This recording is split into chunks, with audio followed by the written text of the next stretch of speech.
I seem to remember someone on this show mentioning a ways back in July, the Twins might want to add a lockdown lefty reliever. I can't remember who it was. We'll investigate. We'll see if anybody admits to having that bias going into the show.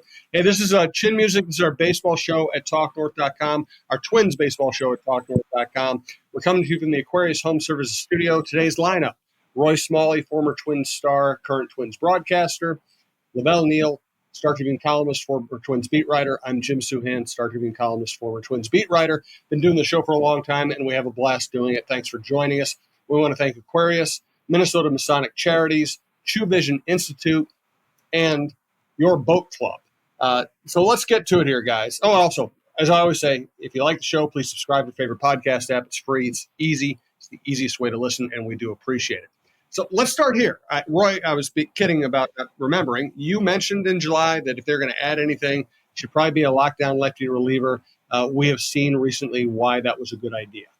Yeah, it just really is important, I think, in key spots, in key games, to be able to have confidence in that a left-hand guy can come out of the bullpen and get a key left-hander or two out and not be awful against right-handers. And when we've seen that, it's been in other clubs it's really effective. So much of the time now, the manager, especially Rocco Baldelli, they're playing matchups starting after the fifth inning and matching up guys coming out of the bullpen with hitters that are coming up or hitters that might be coming up, pinch hitting for a starter, depending on which arm the Twins reliever throws with.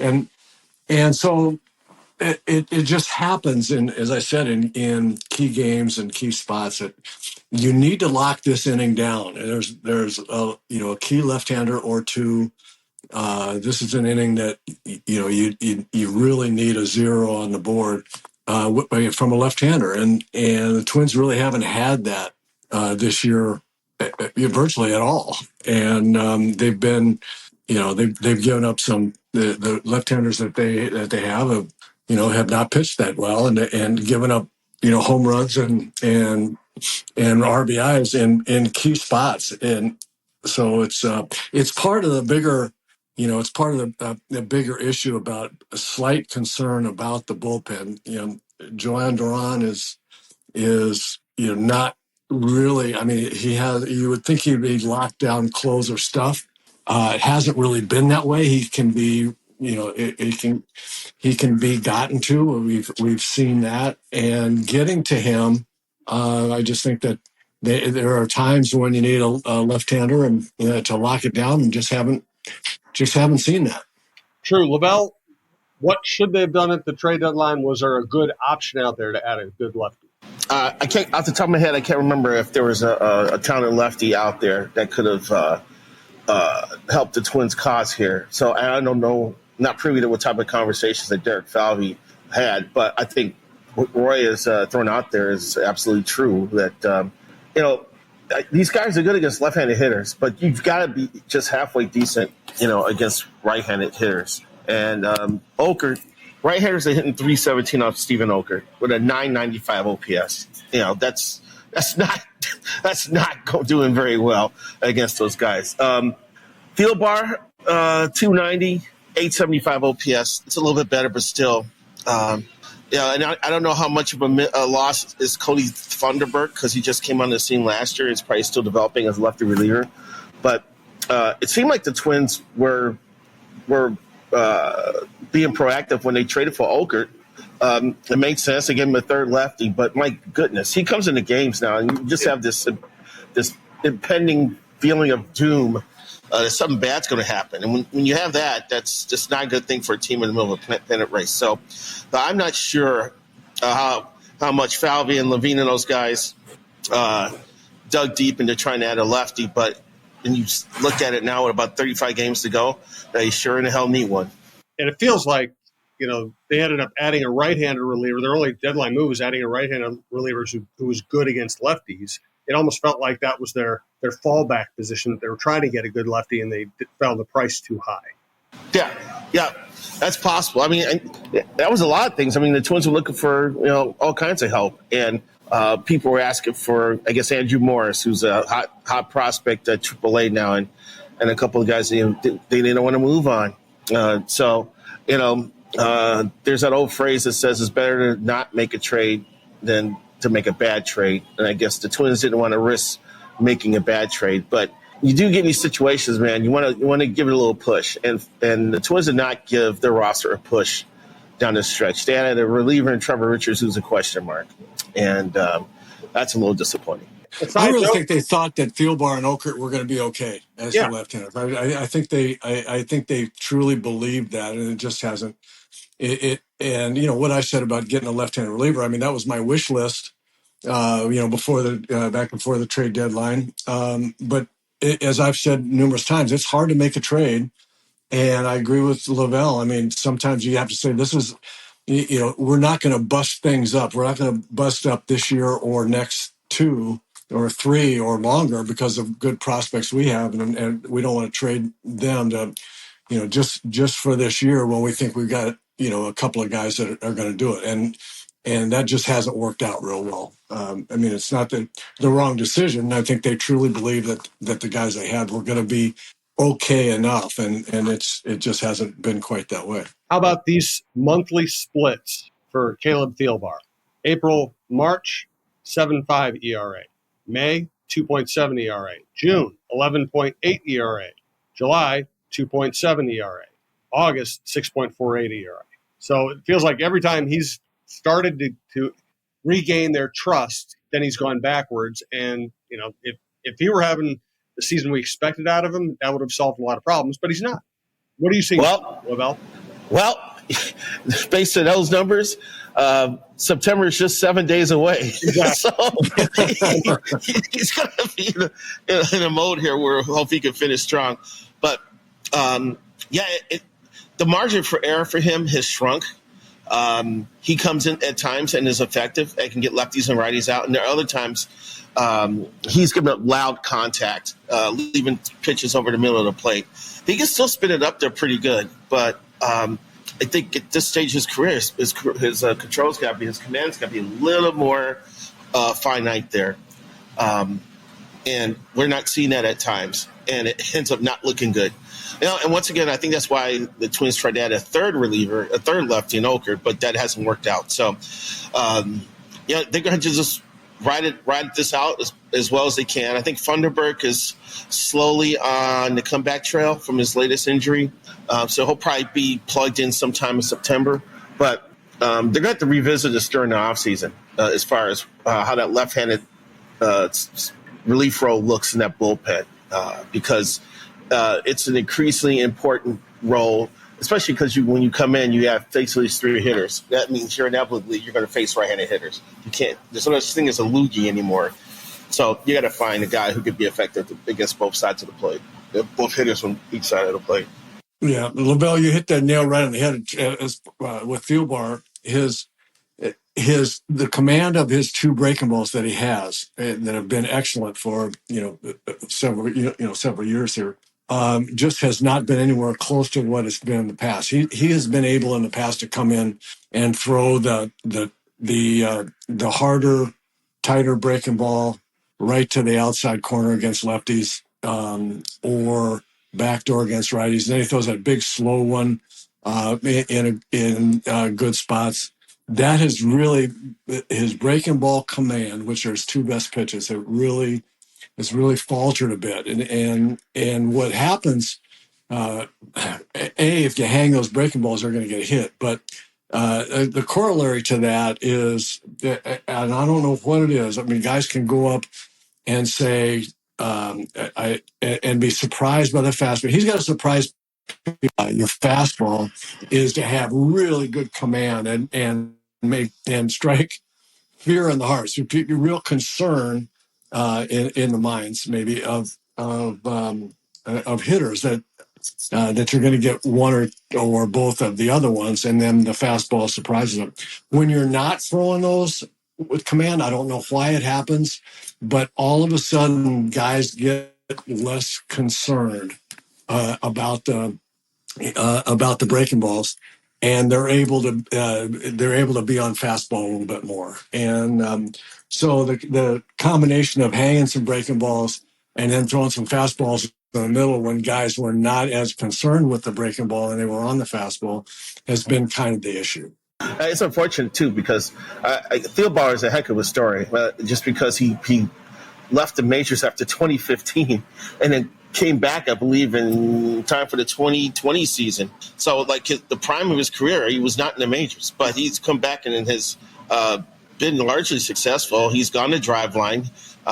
He added velocity to his fastball. He added some sharpness to his breaking pitches, and has been a good lefty. But he's 37. He's going to be 38 in January, and he's had a nice run. And you'd like to see him extend it as much as he can, at least through the end of this year. But, there's just some signs that things are kind of slipping off the level he's used to performing at. All right, let's get to the rest of the bullpen. Let's get some hitters. We love talking hitting with Roy Smalley. We got a couple we want to highlight today. We'll talk about the upcoming stretch and just the pennant race in general. Want to let you know we're coming from the Aquarius Home Services Studios. We want to thank Aquarius Home Services. Scott for Aquarius Home Services. Making your life better is a huge priority for us at Aquarius. It may start with providing worry-free water or heating and cooling systems you can trust, but there's another very important reason. Aquarius is family-owned and operated. We work hard to earn the right to be recommended. That means upfront, no-surprise pricing, providing a 5-star experience, and treating your home and time with respect. And knowing we're just a click away at AquariusHomeservices.com. Also want to thank one of our sponsors that does such great work in Minnesota, Minnesota Masonic Charities. When people think of the Freemasons, they often think of secret handshakes and unusual hats, and of course, the pancake breakfast. Minnesota Masonic Charities would prefer that you think about the work that they do right here in our community. Places like the Masonic Cancer Center at the University of Minnesota or the Masonic Children's Hospital and the Masonic Home in Bloomington. They are just a few examples of the important work that the Freemasons support here in Minnesota. As part of the largest fraternal organization in the world, Masons have consistently answered the call when it comes to charitable needs. We look forward to learning so much more about their many programs here in the weeks to come. John Krasinski does our basketball show, The John Krasinski Show. He's also contributes to the Viking Update Show, longtime Minnesota sports writer. I'm sure you know him. He has had a great experience with True Vision Institute.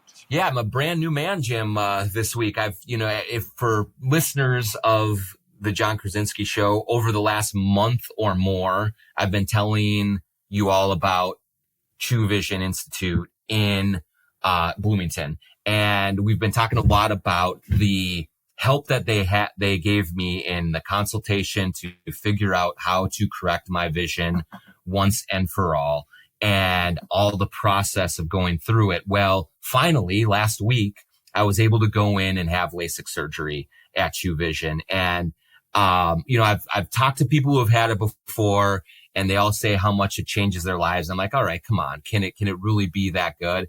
And here I am, less than a week out from surgery. And I'm telling you, it is that good. For the first time since I've been in 4th grade, I don't have glasses or contacts to mess with. I don't have to worry about going in for, every year or two for vision checkups and for new glasses and putting hundreds of dollars into new glasses or new contacts. A contact gets ripped and I got to go replace that. The best thing about it is I wake up in the morning and I'm not fumbling around for my glasses so I can see, check my phone, look over at my wife and see her face. Like I'm seeing 100% clearly. And it happened almost immediately after the surgery. I went in for the surgery last week and I was a little nervous. You had a laser pointed at your eye. It's nerve wracking, but the people at True Vision were so welcoming and calming and comforting, that it really took a lot of the anxiety away for me for the procedure itself. I was in and out in a little over an hour. The procedure itself actually only takes a couple of minutes. They do what they need to do to get your eyes fixed and they get you on your way. My mom gave me a ride home. I spent the night just kind of resting, sleeping. When I woke up the next morning, seeing 100% clearly. Could drive to my follow-up appointment, 20/20 vision. Everything was great. And I still am kind of walking around pinching myself right now that I can't believe I don't have glasses or contacts anymore. And Dr. Chu was absolutely phenomenal through the process. I was nervous. He has a very soothing, calming voice. He takes you through it very easily. He puts you at ease. He makes you feel comfortable when you're on the table getting the procedure done. And it just was really helpful for me in just kind of taking away a lot of the nervousness that I had about it. He was so easygoing and was so reassuring, and just talked me through everything. It only took a few minutes to get done. And then I was out the door and on my way. A week later, I feel great. I'm seeing perfectly. I wish I would have done it 10 years ago. Go to chuvision.com and set up your consultation. Tell them the John Krasinski Show sent you. But honestly, I cannot speak highly enough about my experience there and about the results. It's just life-changing stuff. It is late summer. You want to be out on the lake. Check out your boat club. Got the winter blues? Start planning your summer. Plan on fun and get out in the water with your boat club. Your boat club offers boat club memberships and daily rentals with access to over 40 bodies of water and over 400 brand new boats to enjoy. Whether you want to cruise on a pontoon, create waves in a speedboat, or reel in a big one on a fishing boat, your boat club has got you covered. Unlimited boating memberships are available now, starting at just $199 a month after a one-time initiation. Life is better on the water. Find out more today at yourboatclub.com. Another side note, Roy Smalley and I got to speak to the Edina Rotary Club last week. It was a blast. Roy told some of his all-time great stories. We'll get back to some of those stories in the offseason when things slow down. Obviously, we have a pennant race to talk about now. Let's start here. Gut feeling. What kind of shape do you think the Twins are in terms of winning the division? And do you think you're safe in the wild card race? Let's start with LaVelle. I don't think they're safe in the wild card race. I think Kansas City is going to continue to be a pest. They've been the healthier of the three teams during the season. They made quality additions at the trade deadline to add some length to their bullpen. Their daily lineup, after Bobby Witt Jr. and Salvi Perez, it kind of drops off a little bit. But their starting pitching, unless they all run out of gas in September, their starting pitching has helped them extend winning streaks and avoid losing streaks. And, that could serve them well going down the stretch. The fact that the Twins are just, 2.5 games behind Cleveland with just over a month to go, I think that's the one to watch here. Cleveland's bullpen was operating at a very high level, but they've had I think they have several relievers among the top 15 in appearances, and there's been signs of them succumbing to the workload. And so their late in relief is going to be affected here. I think that the Twins. I still think the Twins can catch Cleveland. I think the Royals are going to be nipping at both their heels going down the stretch here. And the Twins with 4-3 in this road trip, basically with no Buxton, no Correa, they still find ways to kind of grind out these wins and avoid. Other than that 3-game losing streak in the middle of the road trip, they still had a winning trip. They're showing resolve. They're showing fight. They're getting contributions from a bunch of folks here and getting decent pitching. I'm a little nervous about them going down the stretch here with so many rookies, Festa and Sevy Matthews and Simeon Woods Richardson, trying to pitch this team into October baseball. But, at this point, you got to go what you got. And this is what the Twins have. And they have to pretend that they're not going to be fully healthy for the rest of the season. Someone else may go down. They may get a couple of guys back.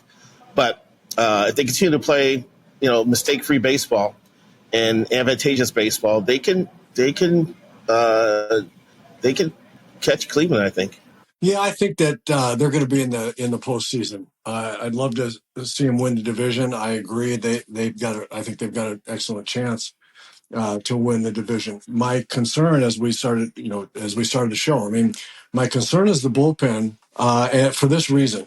And LaVelle's right. They're going to start 3 young pitchers down the stretch. Three of the five starting spots are going to be young guys. The first, really first year and first games in the big leagues, and the bullpen was always. I always felt like the bullpen was going to be good enough to get the Twins through with their Twins offense, to get them through to the postseason, get them through the season.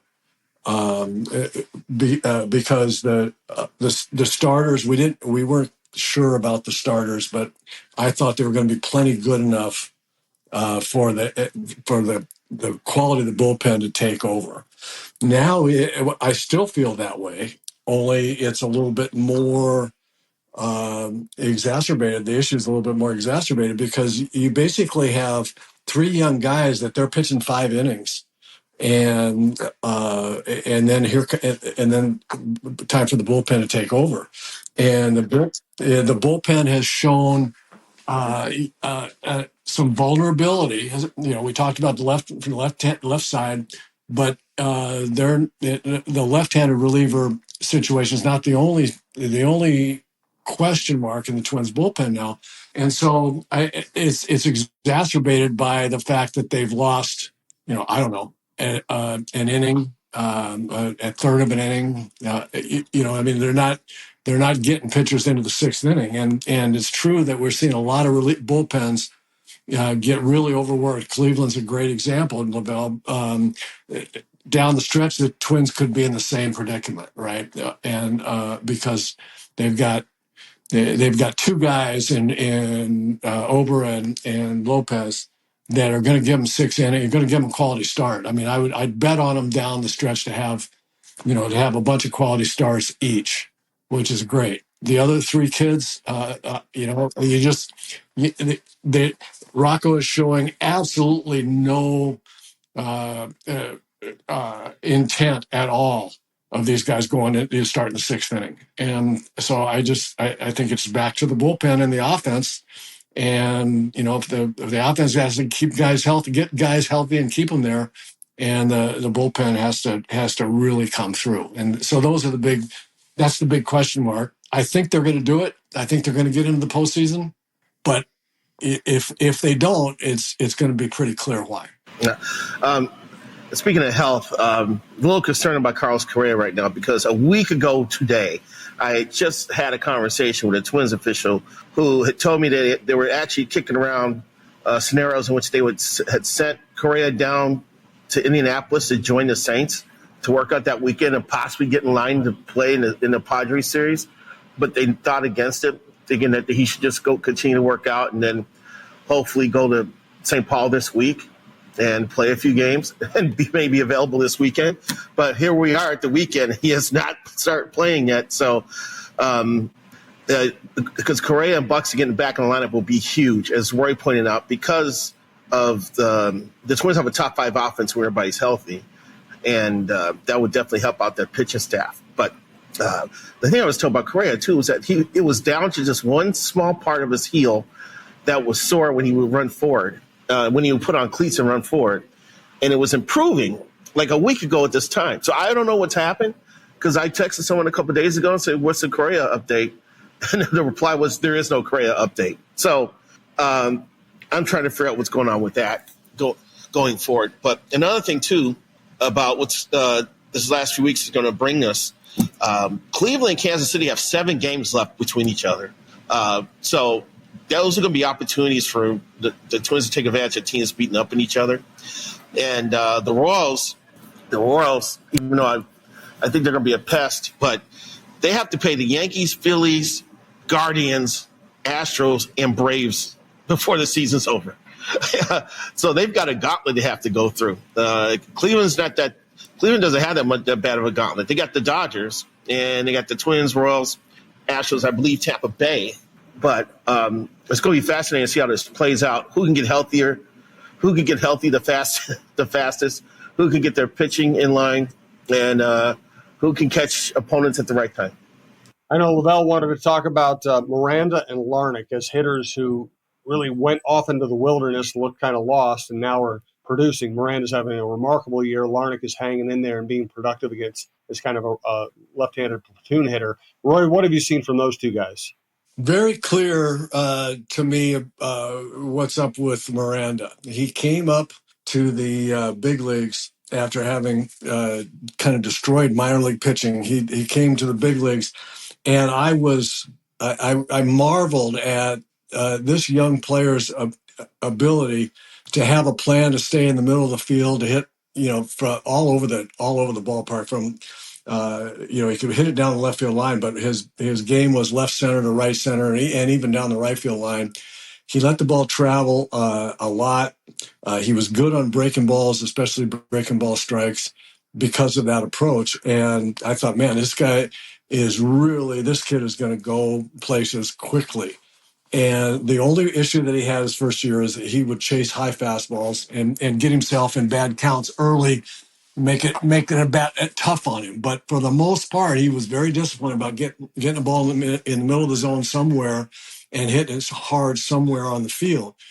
Last year, he came up and it was totally different. He looked very pull conscious. He was as a result, he not only chased high fastballs, but chased breaking balls, in the dirt and sliders away from him, to either get himself in really bad counts or to strike out. And it just wasn't the same guy. When he came back this year, it was Miranda 1.0 again. Miranda 3.0 is like Miranda 1.0, and it's been really, really good. He's back to his strength. And I don't know what happened last year, whether there were injuries involved, and oftentimes it happens with a hitter. But this year he's back to Miranda that I thought was going to be this kind of productive hitter when I saw him 2 years ago. And as far as Larnach goes, I think the biggest change that has happened with Larnach is that he knows he's a big league hitter. He feels definitely I'm a big time damaged big league hitter, and he believes that. I talked to him a little bit, and he's just exuding confidence right now in what he's able to do. And I think that came from all the breaking balls and especially change-ups that he has seen, and he's gotten better at recognizing that. And I think that has alleviated a lot of stress. I think his mind has calmed down. He can get to one strike or two strikes and not think, I've got no chance here of not striking out. They're going to throw me a changeup or a breaking ball, and I can't handle that. He's taking changeups off the plate. He's taking breaking balls off the plate better, so he doesn't get in bad counts or strike out quickly. And I think that's given him a lot of confidence to really, really sit on a fastball early in counts, and he's not missing them like he was in the past. And I think it's a question of being certain about what the plan is and being really confident in his ability. I think his upside is a continuation of what we're seeing here lately. I think at least against right-handed pitching, I think he's the kind of guy that could be a 2/3 of the time player against because he play against right-handers and just wear them out.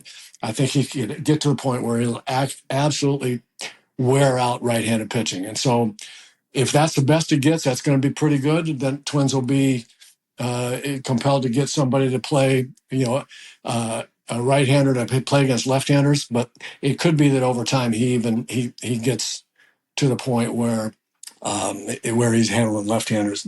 Generally, I'll make one other point about that. Generally speaking, in a platoon situation, you're going to platoon unless the guy that you want to play most of the time, in this case Larnach, is a superior defensive player. And that's what you see with Kepler, for example. I mean, I don't know that Larnach can become a superior defensive outfielder. If he were to be able to do that, I hope he understands how important defense will be to him, because really good defense will get him opportunities to hit against left-handers. If he's just going to be an okay outfielder, then you can find an okay outfielder that hits left-handers better. If all that makes sense. Right. I was geeking out yesterday looking up stats in these guys, and everything you said just kind of backed up the stats. Larnach, pitch recognition skills must have gone through the roof here. Him laying off bad pitches. His strikeout rate has gone from 34% last year to 20.6 this year. That is a sizable decrease in strikeout percentage, and that tells you that and that's about average. That might be a little below average in Major League Baseball. I think you're right. Average? I don't have the average in front of me, but I think the average is 21 or 22 or 23. I think. Yeah, I think you're right. I think it's somewhere in there. So he's laying off those tough pitches, and he's killing fastballs. He's killing fastballs, and he's hitting for an above major league average velocity on those pitches. And with Miranda, these numbers are crazy. Statcast has it broken up on batting average against fastballs, breaking pitches, and off speed. Miranda's hitting 301 against fastballs. He's hitting 300 against breaking balls, and he's hitting 353 against off-speed pitches. I'm sitting there going, that is just a sizable difference. And I think with Miranda's case too, I think he's gotten a little more aggressive because he was a guy who was a high walk guy in the minors. And I don't think he settles for falling behind an account much anymore. So when he sees a pitch in the zone, he's letting it rip, and the results speak for themselves.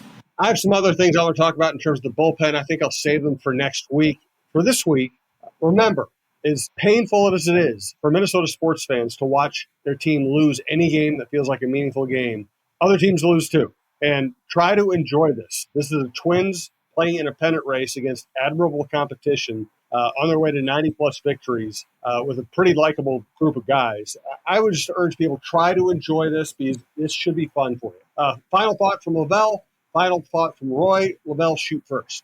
Well, I'm gonna finish up just punctuating my questions about Larnach and Miranda. This is why baseball is such a fascinating sport to me, is because a player comes up and they struggle right away, and everybody draws conclusions, and everybody starts writing people off. I remember fans saying Buxton will never hit in the majors when he first came up, and he ended up being an all-star. And we're seeing that now with these two guys. Both have got passed up. The Matt Wallner train blew right past Larnach last year as he came up to the majors. And then Warner struggled, but now Larnach has found some footing here. Yeah, he can do better against left, but he's definitely found footing. And, Miranda, when he went down last year, people were wondering, what his future is going to behold, because Royce Lewis is coming up and some other players are in the pipeline here. But he has forced his way into becoming part of the future going forward here. That's what's great about this game. It's just, you never know when the light bulb's going to go on. Development isn't linear. Everybody improves at their own pace, and they're affected by, different things in different ways. But it's really cool to see when you see, like I said, the light bulb come on for a couple people, and they start showing that they can be productive major leaguers. Roy, what do you got? Well, I'm just going to say amen to what you just said a minute ago, Jim. I mean, we've seen a couple of years of really fun Twins baseball now in a row, and this club is likable, as you say. There's some good personality on the team. They play, for the most part, they play really solid defense. It's really fun to watch Santana play first base. Buxton and Craig get healthy again. It's tremendous fun to watch them play center and shortstop. And these young kids don't know that they're not supposed to do this. Walter doesn't know that he's supposed to come up and hit the ball 470 feet and like nobody else. And I mean, Larnach, all these guys are having fun and playing hard. And that's about all you can ask of. I know winning's the whole thing and all that kind of stuff, but I think your point about other teams lose too. It's going to be this way the rest of it. Just buckle up, because as LaVelle said, Cleveland and Kansas City are going to play each other. Twins have a big series in Cleveland. There's all kinds of things that can happen. You just never know. And in the meantime, while all these things are happening, it's going to be really fun baseball to watch the Twins. So I think your point's a great one, and I say amen to that. And it's fun to do the show with you guys. It's always fun, even during the rough Twins years. But when they're good, it just gives us so much to talk about. So thanks for today, gentlemen. We'll talk to you next week. Thanks to all of our sponsors and all of our listeners. Again, subscribe to your favorite podcast app. If you like this show, check out talknorth.com for all of our other sports shows. We've added Don Mitchell's show and Randy Shaver's show to a very large sports catalog. We also have outdoor content. So thanks again. We'll talk to you soon.